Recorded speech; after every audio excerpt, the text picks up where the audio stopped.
Hello, hello. Buenas tardes, Medellín. Bogota, perdón, Bogota. I was wrong here. Who of you has heard of Kin before? Hands, please. About half? Great. This is about to change, and I'll show you why.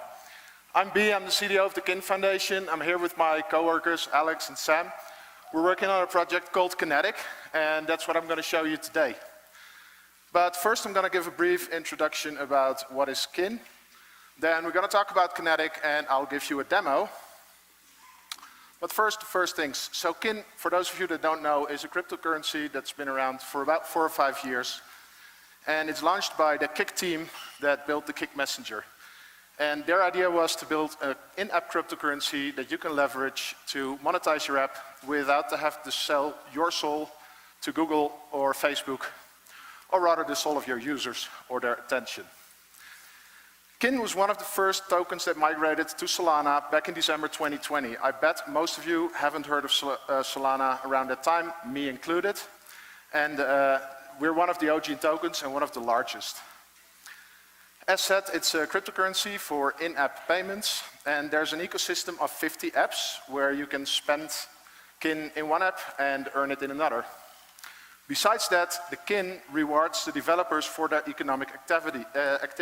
We have a system called the Kin Rewards Engine, the KRE, and it pays out the developers based on their economic activity. And they can siphon this Kin back into the ecosystem, and this way you create a positive feedback loop between your users and your app.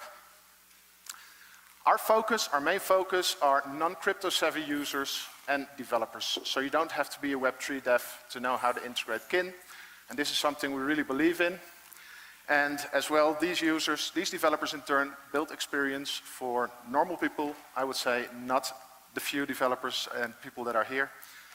And so that's really the focus, and I'll show you how we aim to achieve that. So Kin in numbers, we have 1.8 million monthly active spenders. Over the last year, we have done 280 million transactions, which are like 23 million per month, 750K a day. This is huge. This accounts for about 14% of all transactions on Solana, or about 9 per second. And in terms of numbers of wallets, we have about 8 million. Now this number is since November last year, so it's about 11 months. You don't have to add them up because I just did it, but Kin is larger than all of the other ones together that you show here. But it's not even all of it because we migrated more than 50 million wallets from the previous blockchain. So number of users, it's pretty huge. So to sum it up, it's a cryptocurrency for in-app payments. You make part of an ecosystem of more than 50 apps. It's the largest token on Solana. The idea is that you can give your users a token with real value. It exists on exchanges. People can convert it into another currency if they like. You as a developer get paid for your economic activity. So if this sounds interesting to you, sign up to the portal and tag your Kin transactions and you'll get paid. So that's Kin. Then Kinetic. So in order to support our ecosystem, we needed a platform that could handle this. We currently have a platform, but it's kind of an island on Solana, and with the new team, we decided to double down on Solana. So we built Kinetic, which is a small layer on top of the Solana SDKs. It's a multi-tenant system. It means you can add multiple apps into one installation of Kinetic.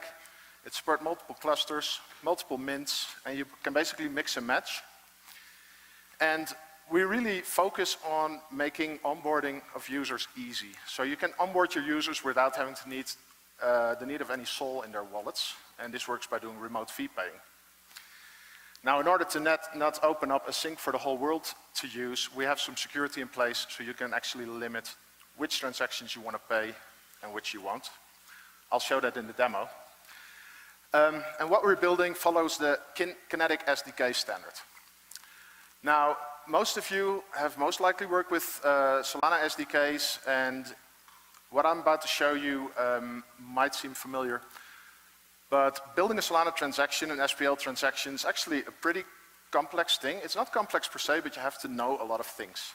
So, for example, if you want to do a transaction today, you have to find your key pair somewhere. Mnemonics are not supported, so you have to do it yourself.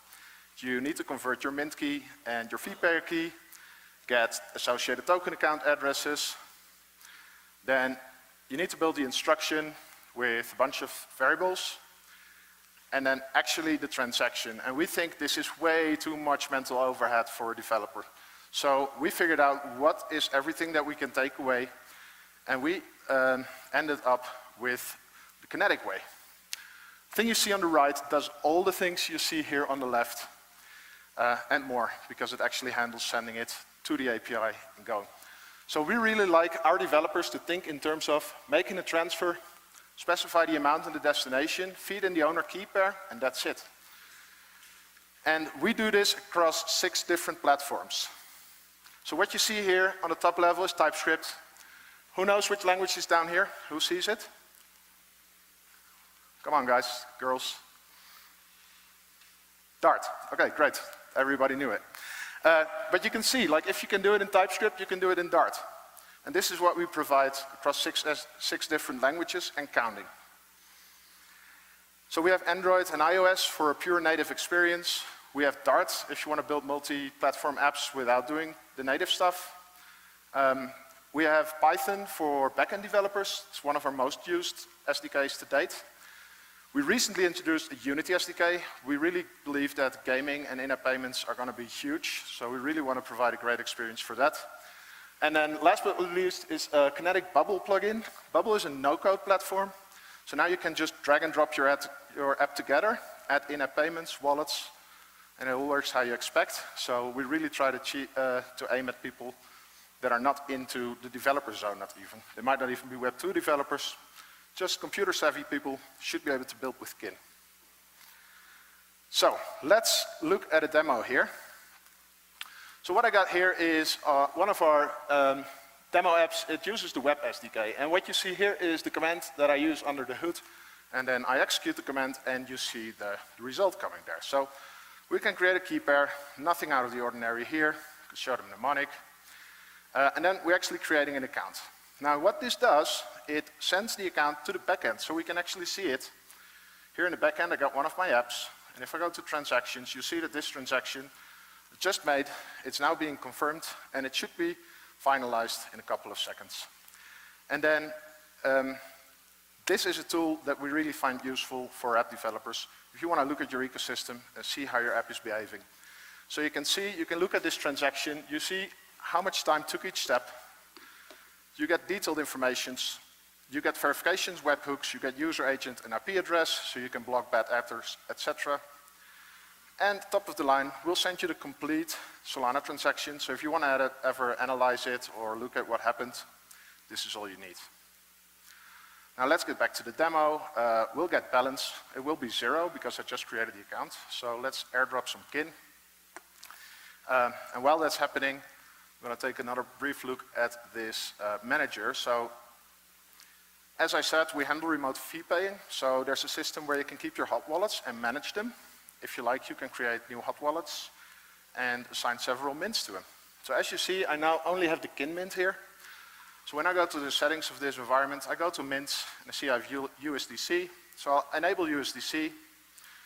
I tell it which wallet it should use as a fee payer.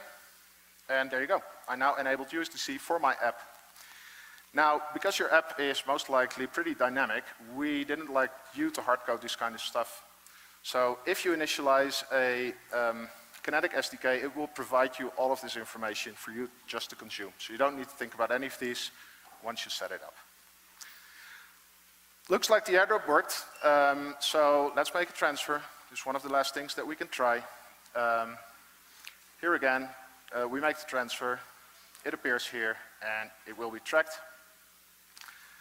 And then, once this transaction's here, you can actually request it. Now, the operations you just saw above here, it's about 8 or 9 operations that you need, and you can build a complete in-app cryptocurrency for your app.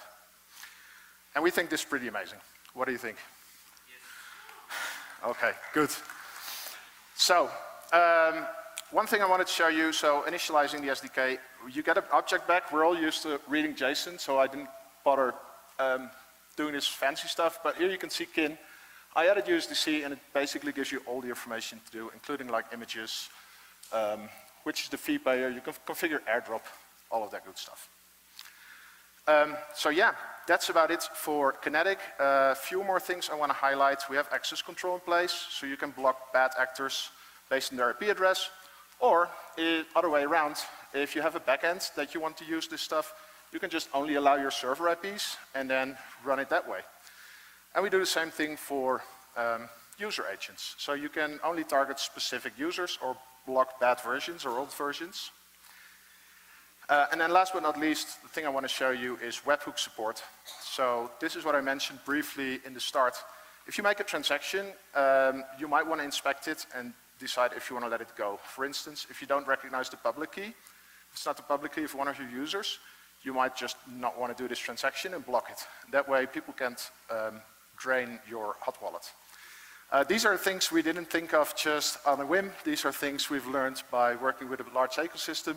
These are the problems they ran into, so they wanted more insights, more access control, these kind of things, and we try to build it. Now, we're only getting started here really, so our goal right now is to replace the current ecosystem, so we need to get this done, and that's 2022. Now in 2023, we're going to work with this and make actually really nice stuff happening that we couldn't do before. So, more Solana features, that's kind of the theme of it, double down on Solana. We're going to add support for NFTs, Solana Pay, Solana Saga wallet adapter, work with devs like you to integrate Kinetic in your stack, whether with Kin or another cryptocurrency, just let us know. And explore new SDK platforms. I'd love to do more game engines, so hopefully Unreal next year, that would be great. And then last but not least, what's in it for you? So if you want to get up to date, follow the Kin ecosystem. It's a pretty exciting time. We're about to do a rebranding in like 3 days. So any logo you saw is going to be out of date on Wednesday, I guess, or Tuesday.